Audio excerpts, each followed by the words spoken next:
Hi everyone, you're here sewing with Cody, and today's video we are working on the 7th block in our quilt along.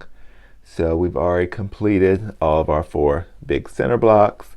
We've already done block 5, 6, and now we're going to work on block 7. So you can see where this one sits in the entire little quilt. So this one is another fun. This is one of my favorite blocks. So it works similar to the previous block that we did with the checkerboard center, except this one uses fabric A and fabric B. And we're working going on a little bit more in each little section here. So instead of just having one little trapezoid, we're actually using 2. It gives a really neat look. And just like the previous 2 blocks, this one is also a 6.5-inch block before it's sewn into the quilt. Alright, so let's take a closer look at block number 7. And as always, remember to like the video, subscribe to the channel if you haven't already, and always check my blog, which has all the patterns for the blocks as the block videos come out each week. Alright, let's go take a closer look at working with and constructing block number 7. So here we are. Here's block number 7. And this is another fairly simple one, but it's a lot of fun. It's not as basic as block number 6 is. So this one is a little bit more involved, which is a lot of fun. Still a lot of fun. So let's get started. So I've already got all of my strips cut. And remember, with this 6.5-inch block, we are cutting our strips at 2.5 inches, just like block 5 and block 6. So all of my strips that I've cut are all 2.5 inches. So let's start off with the easiest ones, which are our background, our 4 corners. So here's my strip that I've got. So we're just cutting squares. So in this case, because it was used from a previous block, I still have my angle. But we're going to start with the square, so I'm just going to trim this up. So we're all starting on the same thing. All right. So now they are double layered. So what we're going to do is we're going to take our 6.5-inch ruler, just like we've done in previous videos, line up the edge, that corner, with our 2.5-inch marking on our 6.5-inch creative grid ruler. Line it up there. So the sides and the bottom and the top are lined up. And then we're just going to cut. So that was 2. So let's go and cut 2 more, because that's all we need are 4.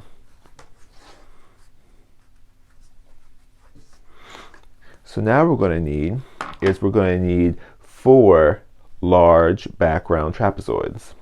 So that's when we move on to our handy dandy lazy angle ruler. And so we're lining up along the 2.5-inch large trapezoid section. So we're going to line that 2.5-inch marking along the cut edge here and the bottom edge, and the top edge should line up nicely as well. So then we'll cut that. That gave us 2. So then we're going to rotate the ruler, and so we have the same 2.5-inch here. So we're going to line that up there. Give it a cut. All right, so those are our 4 large trapezoids. So we're done with our background fabric for this block. So now what we need to cut our fabric A trapezoids, small ones, and then our fabric B trapezoids, also small. So we can come to our fabric A. So we're going to come here. So this marking here is for our small trapezoid, just like we've pretty much done in the past. So we cut 2 there. And here is when we can rotate and kind of flip it. There's multiple ways, as long as you want to get to the back of your ruler. Because remember, the back of our ruler has markings as well, which is super awesome.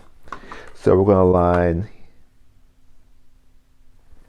the cut side, this angle side, with the 2.5-inch marking here. And then it's going to do a straight cut. And that gave us our 4 small trapezoids in fabric A. There we are. So now we're going to go to our fabric B, and we're going to do the same thing.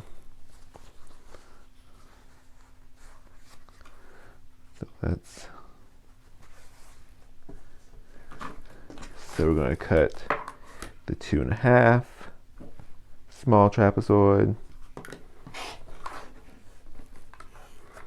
I'm going to rotate it.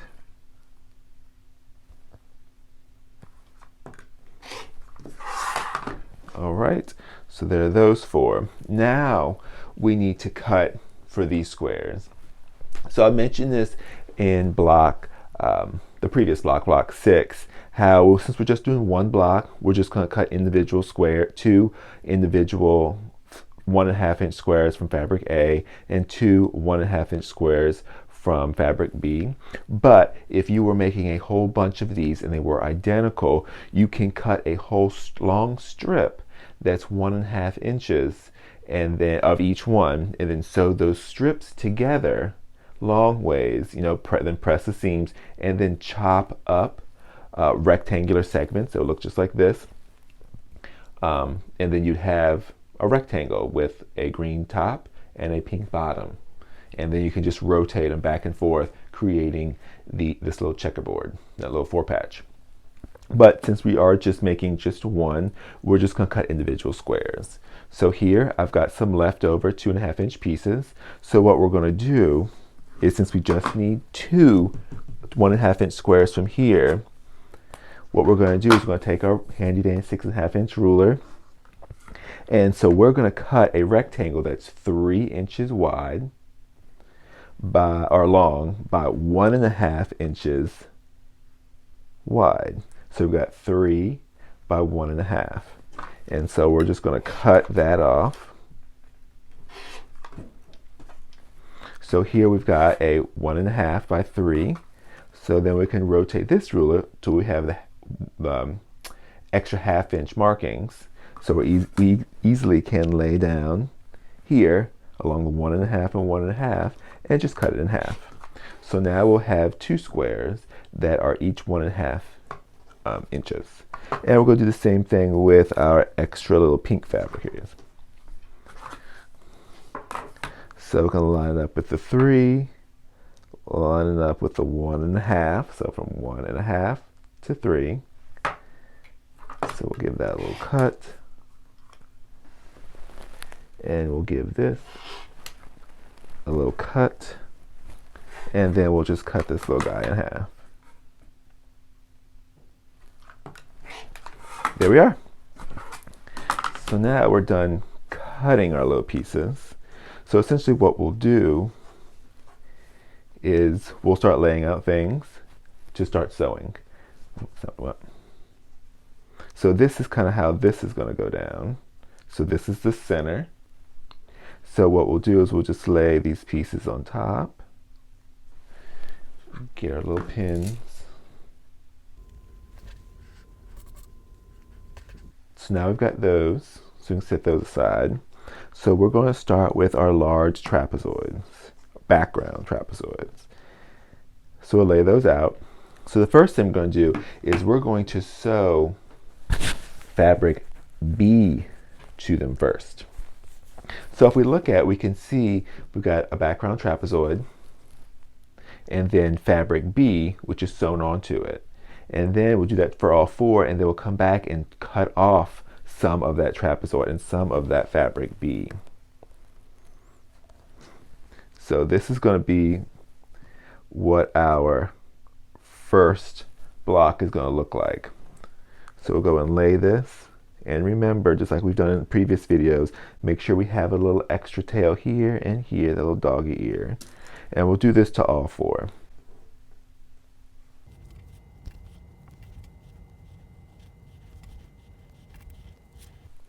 All right, so now we have all of our pieces pinned and lined up to where we need to have them sewn. So we'll go to the sewing machine, sew all this up, and then go and press it. All right, to the sewing machine. So here we are at the sewing machine. So we'll go and sew our little squares together first. And of course, we're using our 1/4 inch foot. So the center of the needle to the right side of the foot is 1/4 inch. And then we're using our straight stitch plate. So the straight stitch plate really helps prevent any fabric from being pushed down into the machine. So just want to make sure we're lining up the edge of our fabrics with the right side edge of this foot.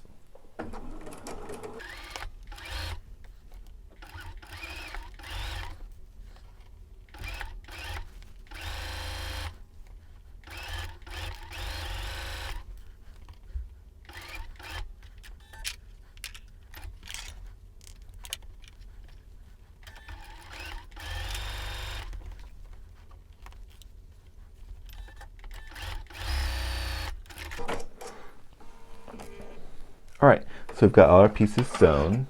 So we just break those chain pieces apart. And then we'll just go to the iron and we'll go and press our pieces. All right, so we're here at the iron. So I've got my little squares I sewed together. And so we're going to open those up and press them to one side. So here we normally press to the dark side.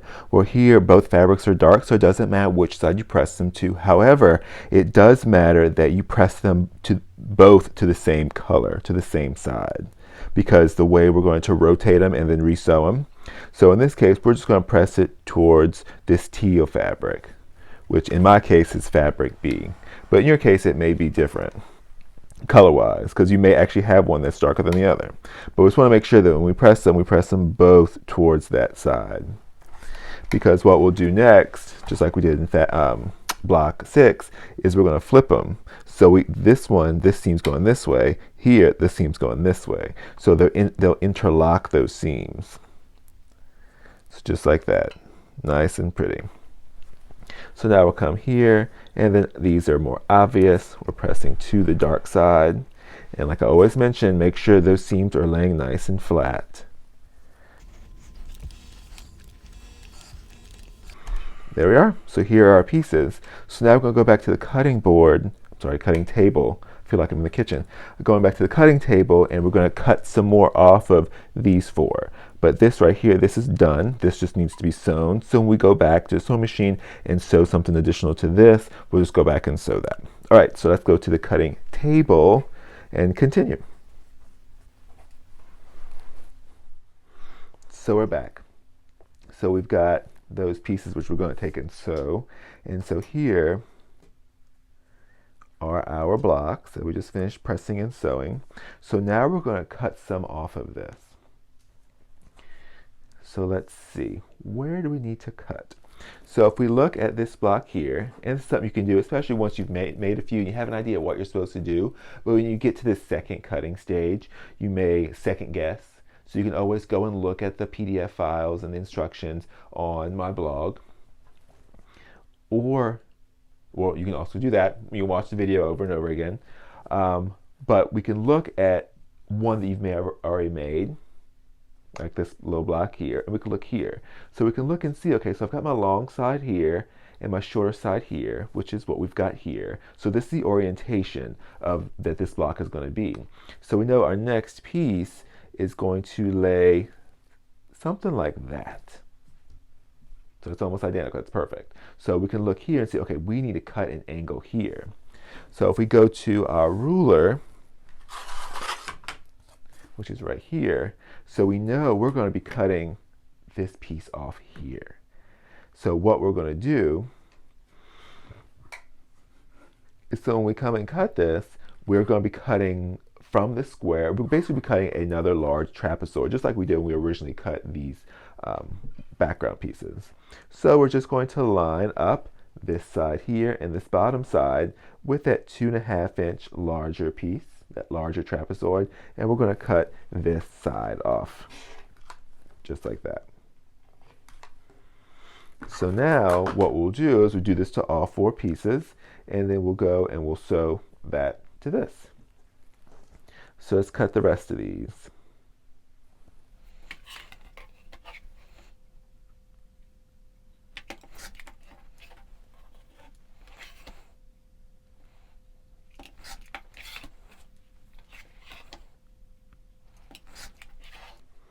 So now that we have all these cut, now we can place all of our small fabric A trapezoids on top, just like that. So we're lining up with that nice cut edge. We'll pin these guys down.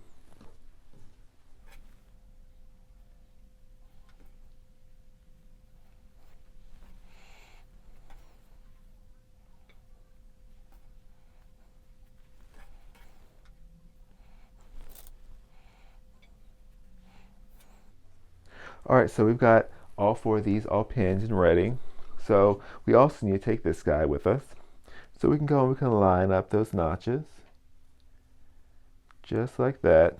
And of course you can always add a pin. So we'll go to the sewing machine and sew all these down. So I'll go do that real quick and I'll meet you at the ironing table. Alright, here we are back at the ironing table. So I've got all my pieces all sewn. So let's go and press them open. So here, just like in the previous videos, because it's the centerpiece, I do like to press this seam open. It distributes that bulk across the sides.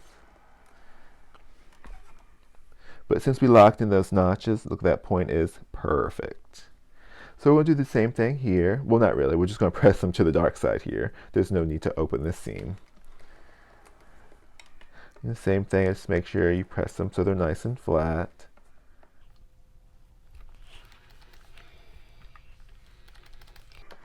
There we are. So what we're going to do before we go and continue to sew any more pieces is we're going to trim all these little edges, all these little dog ears. And we're also going to make sure that these measure 2.5 inches. So you want to check using your 6.5 inch ruler and make sure that each little square is 2.5 inches or very, very close to it. If it's not, if it's off quite a bit, I would recommend, hopefully you can just take off this one piece, like just the last piece you've sewn together. But yeah, you want to make sure that they're 2.5 inches.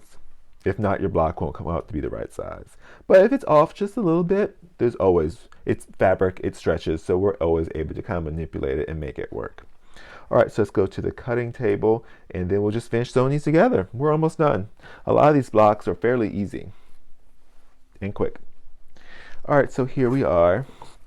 We've got all our pieces, little blocks sewn together. Now we're going to construct our bigger block. But the first thing is we want to trim off those little ears, little doggy ears. And of course, make sure your blocks measure about 2.5 inches. But I like to cut all this just like I mentioned in previous videos, so it doesn't interfere with my piecing. It leaves a much prettier backing on our quilt top. So what we're going to do is now we're going to arrange all of our pieces.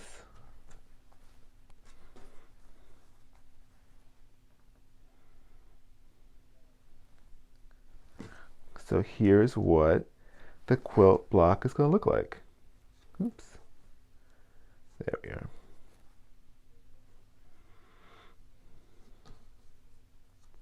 Perfect. So it's a quilt block. So just like in all the other blocks that we've done, we're going to work row by row. So we're going to sew these pieces together first, then these,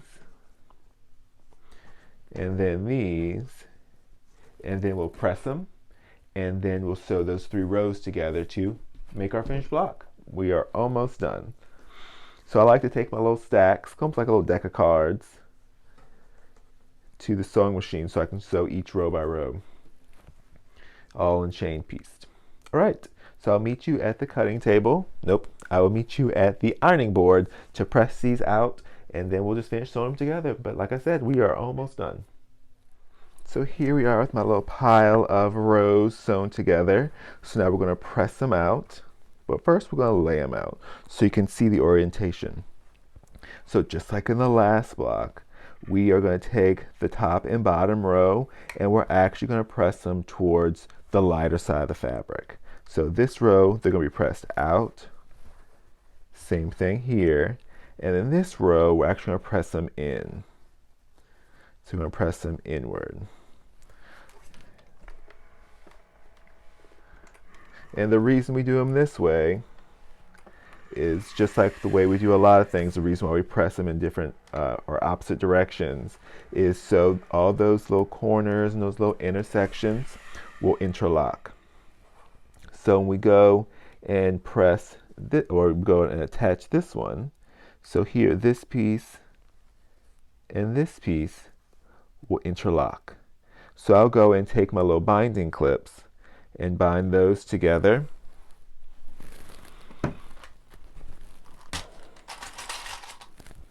So I've got my little clover binding clips. So I'll go and I'll line this one up, give it a little clip, and I'll go and I'll line this one up, that little seam, and I'll bind that. And then I'll go and sew them. But you could also come and attach this one here the same way, just to make sure that they interlock, and it lays so nice and flat. You can't even feel that intersection or that those seams. And then we'll come here and do the same thing. So then we'll go and we'll sew this together. Just sew on down and go and sew this one, and then we'll be done. So I'll meet you back here with our finished block. Alright, so we're here with the finished block all sewn. So all we need to do is press it, so it'll lay nice and flat. And again, I like to press these seams open. With a little bit of steam, they lay nice and flat. And we'll allow for that block to lay nice and flat. And remember, especially when you're using steam, depending on your steam iron, is you don't want to stretch your fabric. You don't want to push with the iron. We're just laying the iron on top of the seam, because sometimes when you add a layer of steam, especially from a traditional steam iron like this one, is that seam can moisten the fabric and allow it to stretch and get distorted. So you don't want to pull, you don't want to apply too much pressure to the iron while you're pressing. You just want to use the weight of the iron and kind of use, and then just use light pressing motions. But the steam works beautifully. All right, there is our finished block. Super simple, super cute, and quite easy and quick. So hopefully you enjoyed making this block. But before you do put it in your quilts, or your quilt sample that we've been making, you want to do and make sure that this squares up to 6.5 inches. But other than that, this is done.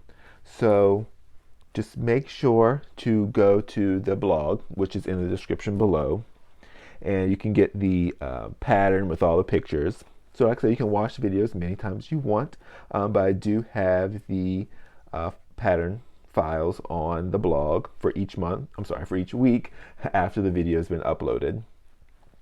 And so you can follow it step by step from that point. But that's pretty much it. So remember, if you have any questions about the block, always leave them in the comment section below so everybody can see your questions and I can easily get to them. And also, just like with every video, if you enjoy the video, give it a thumbs up, subscribe to the channel if you're not already, and as always, happy sewing.